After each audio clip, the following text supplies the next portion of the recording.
UGC वाले नए नियम को मैं आपको आसान भाषा में समझाता हूँ। देखिए, अपने देश में जितने भी कॉलेजेस है जहाँ पे BA, BSc, BTech, MTech, MCom या कोई भी इंटर के बाद की पढ़ाई होती है, तो वहाँ पे जो बच्चे हैं, अगर इनके साथ में कोई उनके जाति, धर्म, शारीरिक बनावट या मजहब के आधार पर अगर कोई भेदभाव करता है तो वो इसकी कंप्लेन अपने कॉलेज में कर सकेंगे। और कॉलेज के अंदर प्रॉपर एक ग्रुप रहेगी जो इसी टाइप के मैटर को सॉल्व करेगी। और उस ग्रुप के अंदर ओबीसी, एससी, एसटी, एक महिला और विकलांग का होना मैंडेटरी है और किसी भी जनरल कैटेगरी वाले का होना उसमें मैंडेटरी नहीं है। और किसी भी बच्चे के ऊपर अगर भेदभाव करने का आरोप लगता है तो उसकी डिग्री रद्द की जा सकती है, उसको कॉलेज से हटाया जा सकता है या फिर किसी भी तरह से इसके ऊपर दंडात्मक कार्रवाई की जा सकती है।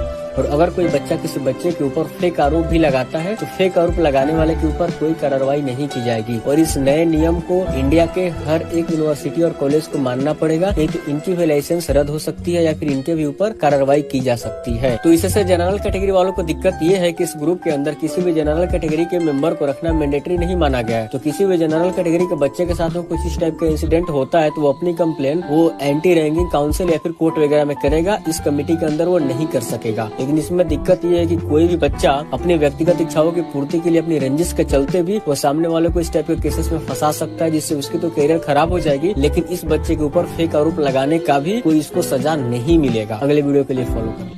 यूजीसी वाले नए नियम को मैं आपको आसान भाषा में समझाता हूँ। देखिए, अपने देश में जितने भी कॉलेजेस है जहाँ पे BA, BSc, BTech, MTech, MCom या कोई भी इंटर के बाद की पढ़ाई होती है, तो वहाँ पे जो बच्चे हैं अगर इनके साथ में कोई उनके जाति, धर्म, शारीरिक बनावट या मजहब के आधार पर अगर कोई भेदभाव करता है तो वो इसकी कंप्लेन अपने कॉलेज में कर सकेंगे। और कॉलेज के अंदर प्रॉपर एक ग्रुप रहेगी जो इसी टाइप के मैटर को सॉल्व करेगी। और उस ग्रुप के अंदर ओबीसी, एससी, एसटी, एक महिला और विकलांग का होना मैंडेटरी है और किसी भी जनरल कैटेगरी वाले का होना उसमें मैंडेटरी नहीं है। और किसी भी बच्चे के ऊपर अगर भेदभाव करने का आरोप लगता है तो उसकी डिग्री रद्द की जा सकती है, उसको कॉलेज से हटाया जा सकता है या फिर किसी भी तरह से इसके ऊपर दंडात्मक कार्रवाई की जा सकती है।